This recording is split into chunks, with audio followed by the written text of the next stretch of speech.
Kayain mo ko. Para yung ka. Si ma'am naman nanganak. Yung daw, para may naiwan sa balakang niya. Tandaan nyo, pagka kayo ay nanganak, di ba? Magkakaroon ng laman yung tiyan nyo, mga babae. Bumubuhay yung sipit-sipitan nyo. Yung iba, hindi na. Lalo pag 7, 8 months na, 8, 9, yung iba hindi nakakabalik. Pero, madali lang yan. Madali lang yan sa mga taong marunong mag-adjust. Konting pectus lang yan eh.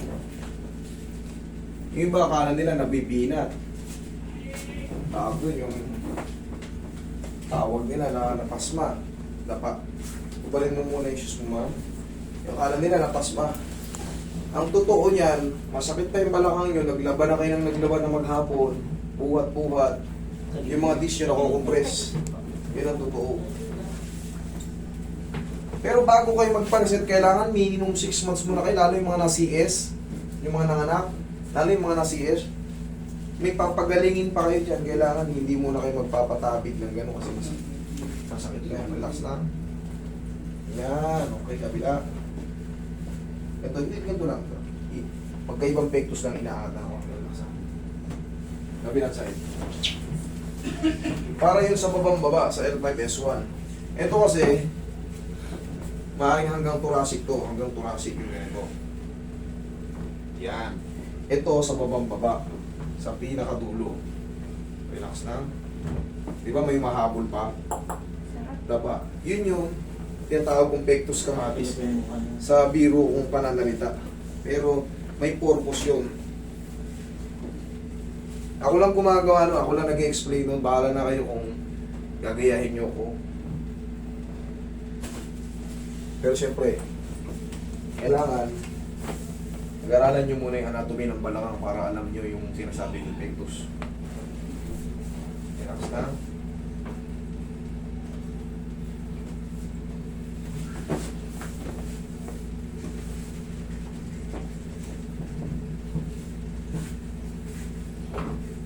Diyan ka lang, ma'am.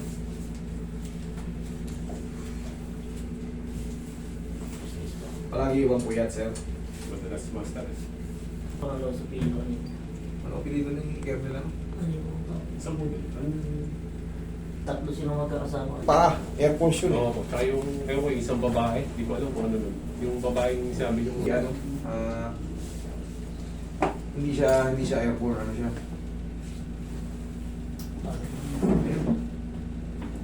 Dalawa ko may isa dyan. Ano ba yung regular? pag-addict. Hindi yung tawag ko. Active yun, pero ano siya, hindi siya Air Force eh. Inhale. Exhale. Ano ba yung MT? Military police. And, M.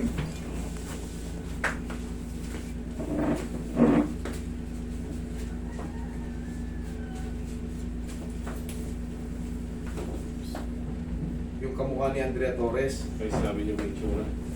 Ayun. Ang dali yun. Active pa yun. Okay po.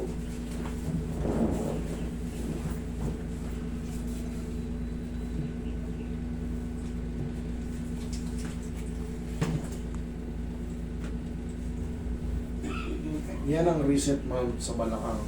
Kung mapapansin mo, kahit mag-tatadya ka ngayon dyan, okay na yan. Mag-yuko ka ngayon dyan. Yung mga balakang nyo, pag nabubuntis kayo, syempre, habang lumalaki yung bata, bumubo kayo sipit-sipitan nyo. Lalo pag 7 na, 8, 9, ilang buwan yung nakatengang nakaganyan, palaki ng palaki, bumibigat yung balakang nyo. So yung mga tinatawag nating bis, nako-compress yan. May mga pagkakataon kasi, mga bawat kilos natin, yung mga tinatawag natin facet joint, capsule joint, umuusog yan, then mabigat na nga yung pakiramdam natin. Pero ang sagot dyan, reset lang.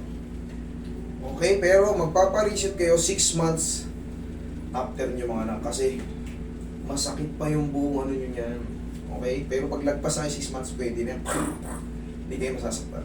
Okay ma'am, pagkagising nyo sa umaga, tayo ka. Sa mga nakaranas ng mga back pain, ganito. Ikaw nga. 1, 2. Yan lang. Okay naman? O, upo tayo. Tignan mo. O. Yuko. Tignan mo. Okay na. Sabi sa'yo. Thank you. Master, thank you ah. Thank you.